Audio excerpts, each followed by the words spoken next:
Welcome back to live large Tamil. நீங்கள் டைட்டில்லே பார்த்துருப்பீங்க. இந்த வீடியோ அமெரிக்கன் ஹவுசஸ் எல்லாம் எப்படி பில்ட் பண்ணுறாங்கன்றதை பற்றினது தான். அமெரிக்காவில் பொதுவாக ஆச்சரியப்படுத்துகிற ஒரு விஷயம் என்னென்னா, சவுத் ஏஷியாவில் நாமெல்லாம் ஒரு வீடு கட்டணும்னா நமக்கு குறைந்தது 1 வருஷமாவது ஆகிறது. ஆனால் அமெரிக்காவை பொறுத்தவரை அவங்க ஒரு வீடு கட்டணும்னா அவங்களுக்கு 3 to 4 மாதங்கள் தான் ஆகுது. 4 மாதங்களில் அவங்க கட்டுற வீடு பார்க்குறதுக்கு ரொம்ப பிரம்மாண்டமாக வேற இருக்குது. இதற்கு மெயின் காரணம் வீடு கட்ட அவங்க பயன்படுத்துகிற மூலப்பொருட்கள் தான். அமெரிக்கன் ஹவுசஸை பொறுத்தவரை வுட் தான் இங்கே மெயின் ஃபீச்சர். வுட்டை இங்கே மூலப்பொருளாக பயன்படுத்த நிறைய காரணங்கள் இருக்குது. அமெரிக்கா அதிகளவான பெரிய காடுகளை கொண்ட நாடு. அதனால் வுட் இங்கே ஈஸியாக கிடைக்குது. வுட்டில் கன்ஸ்ட்ரக்ட் பண்ணுற வீடுகளுக்கான எக்ஸ்பென்சஸும் ரொம்ப குறைவு. அதோட பிரிக்ஸ் சிமெண்ட்டில் கட்டுற வீடுகளை விட வுட்டில் கட்டுற வீடுகளுக்கான டேக்ஸும் குறைவு. அமெரிக்காவுடைய கிளைமேட்டை பொறுத்தவரை எர்த்குவேக், டொர்னாடோ எல்லாம் வரக்கூடிய இடங்கள் இங்கே அதிக அளவில் இருக்குது. வுட்டில் வீடுகளை கட்டுறதால சேதங்கள் குறைவாக இருக்குது. சேதம் ஏற்பட்டால் கூட ரிப்பேர் பண்ணுறது ஈஸியாகவும் சீப்பாகவும் இருக்குது. இனி 4 மாதங்களில் இவங்க கட்டுற வீடு என்னென்ன ப்ராசஸை உள்ளடக்கி இருக்குன்றதை நாம் பார்க்கலாம். நமக்கு தேவையான ஹவுசிங் லோட்டை வாங்கினதுமே அந்த இடத்துல நம்மளால் வீடு கட்ட ஆரம்பிக்க முடியாது. லோக்கல் கவர்மெண்ட் கிட்ட டிசைனுக்கும் ரோடுக்கும் டிரைவ்வேக்குமான பெர்மிட்டை நாம் வாங்கணும்.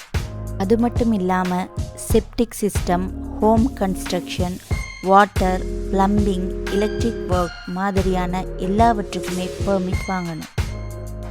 பெர்மிட் கிடைச்ச பிறகு தான் ஃபிசிக்கல் கன்ஸ்ட்ரக்ஷனை ஆரம்பிக்க முடியும். லேண்டை லெவல் பண்ணினதும் ஃபவுண்டேஷனை சிமெண்ட்டில் தான் போடுவாங்க. பிளம்பிங், ட்ரெயின்ஸ், எலக்ட்ரிக் சேசஸ் எல்லாமே கரெக்டாக ஃபிக்ஸ் பண்ணி ஃபவுண்டேஷனுக்கான ஸ்லாப்பை போட்டுருவாங்க. இந்த வேலைகள் முடிந்ததும் சிட்டி இன்ஸ்பெக்டர் வந்து எல்லா வேலைகளும் ப்ராப்பராக முடிச்சிருக்கான்னு இன்ஸ்பெக்ட் பண்ணுவாங்க. அடுத்ததாக வுட், ஸ்டட் எல்லாம் வச்சு ஃப்ரேமிங்கை முடிச்சிருவாங்க. அதோட ப்ளேவுட்டை கொண்டு எக்ஸ்டீரியரையும் கம்ப்ளீட் பண்ணிடுவாங்க. அதற்கு பிறகு ஷீட் மாதிரியான ஒரு ரேப்பிங் மெட்டீரியலை பயன்படுத்தி ரூஃப், ப்ளேவுட் எல்லாத்தையுமே ரேப் பண்ணிடுவாங்க. இதை ஹவுஸ் ரேப்னு சொல்லுவாங்க. இந்த மெட்டீரியல் லிக்விட் வாட்டர் எதுவுமே உள்ளே போகாமல் தடுக்கும், அதாவது ஈரமாகாமல் தடுக்கும்.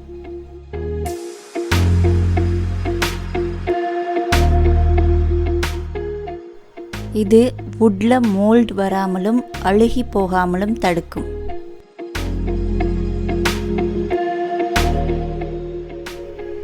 வீட்டுடைய எக்ஸ்டீரியரும் ஸ்கெலிட்டனும் கம்ப்ளீட் ஆனதும் plumbing, electricity, went, air conditioning, heater மாதிரி வீட்டுக்கு தேவையான எல்லா யூனிட்டையும் இன்ஸ்டால் பண்ணிடுவாங்க. அதோட பாத் டப்பை கூட இன்ஸ்டால் பண்ணிடுவாங்க. திரும்பவும் சிட்டி ஆஃபீஸர்ஸ் வந்து 3 டிஃபரண்ட் இன்ஸ்பெக்ஷன் மூலம் இன்ஸ்பெக்ட் பண்ணுவாங்க.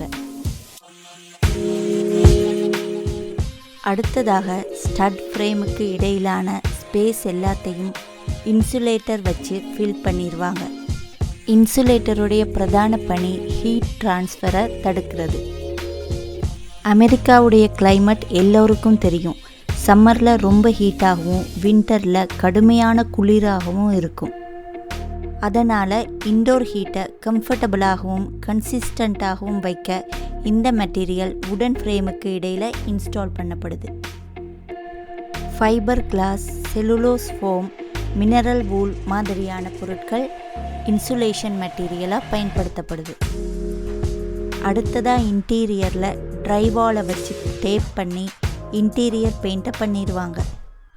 ட்ரைவாலை பிளாஸ்டர் போர்டுன்னு கூட சொல்லுவாங்க.